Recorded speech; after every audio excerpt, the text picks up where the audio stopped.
I started in Denmark, so basically at the central square in Copenhagen. I invited my friends and my family, and I said that I was going to leave for 1 year because I only had enough money for 1 year of cycling. I'm pretty old, this bike now. 10 years. I bought it in 2008, and it has been around the world. And then when I got to Australia, I got some work. I ended up working on a cattle station in Australia for almost a year and a half. And then with that money I continued through South America, and North America and Africa and back home to Denmark. I think that I was actually a little bit afraid to, because it was my dream.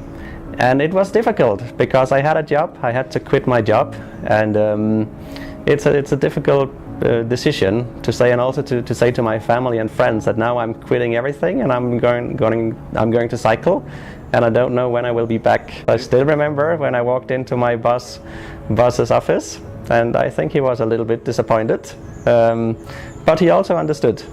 And my family was a little bit, they had different opinions. Like my mom thought it was a great idea and she supported me. My dad thought it was a horrible idea that I should continue to work as an engineer. But in the end I decided just to trust my own feelings and go for it.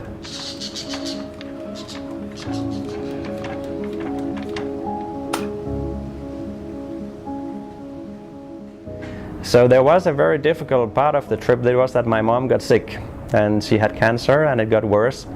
And at these times I was in doubt if I was doing the right thing, because I was not within phone coverage every day, and I just felt that I was very far away. But then I hadn't thought I would do it, but I did take a break, and I left my bike in South America and I took a flight back to Denmark to spend some time with my mom. And unfortunately she died from the cancer. So I was there when it happened. I made another break and then I continued on the trip. So that was without doubt the hardest part of the whole thing.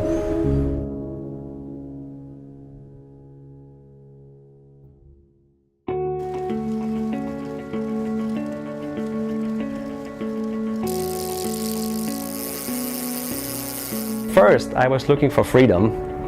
I wanted to kind of cut all the responsibilities that are part of maybe a normal life. So I just wanted to wake up in the morning and see where the road would take me. But then in the end, I think what I was looking for then was more like to meet people, to meet interesting people with their own stories, their own dreams in life. I remember I was in Malaysia. When I came to the country, I had one friend in Malaysia. And I wrote to this friend, I said, I'm coming. And he said, oh, that's great, we will meet for lunch. And then he kind of told all his friends in the next cities and next cities. And then I met his friends and their friends, and the groups just got bigger and bigger. In the beginning it was just this guy, then we were like 10 people, then it was 15 people for dinner some days. Then they decided that they want to actually ride with me on the road. So some people cycled with me. They said, this is dangerous, we need the police to take care of you. I said, I cycled all the way from Denmark, I think it's okay.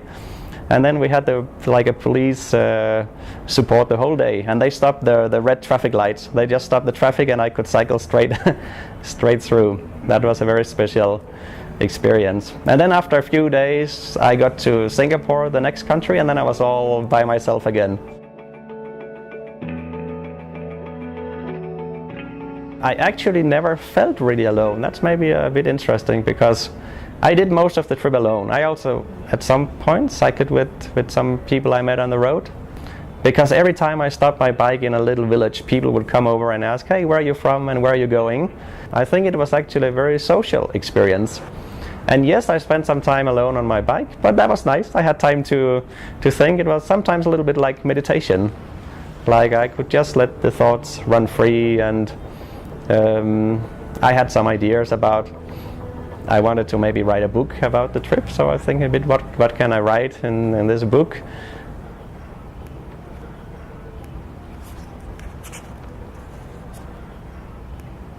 Okay.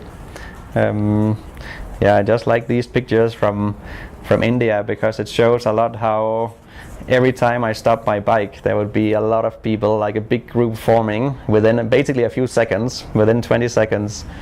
there would be all these people, and they love to touch things in India, so they were kind of, everybody is touching the bicycle, and then everybody stares a lot in India. They have a very intense stare, and they just look at you like if I was standing here, there would be like 20 people just staring at me with very intense stare. And that was very something different in the beginning, but then after a few months in India, that got to be also normal. And then here there's just a few pictures from South America, which for me I think was, like, nature-wise, the biggest experience on the whole trip. I was riding with this guy Peter, he is from Sweden, and we met actually on the flight going down to Ushuaia in southern Argentina, and we did a lot of cycling together. On this part of the trip we had to bring food for 20 days because Peter had found a route that would mean that we wouldn't see, like, we would be cycling for 20 days, but we would actually not, we would see one village with a few houses, but not any place to buy food, and then one mine where we could get some water, but we really needed food for 20 days. So that's like 60 meals. On a bike you have to think, how do I get as many calories in as little weight as possible? So we found, for example, that this mashed potato powder is a very good way, because it's just like 100 grams of this powder, and then you add water and you boil it, and it actually has quite a few calories, but it was not very tasty.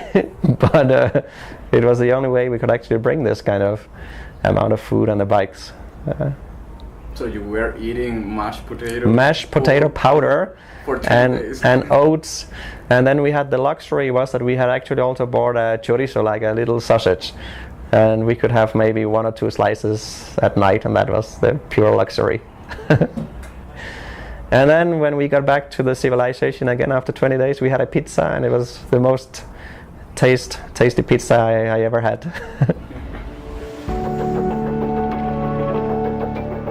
For me it paid off to follow kind of this idea that I had and make it a reality.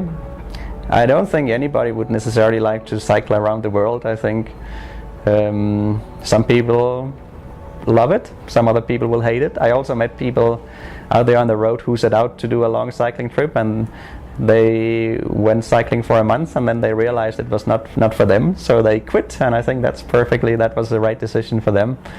But I just think it's impossible to maybe try and follow your ideas and your dreams and see if you like it or not, and if you like it you can continue, and if not, try something else.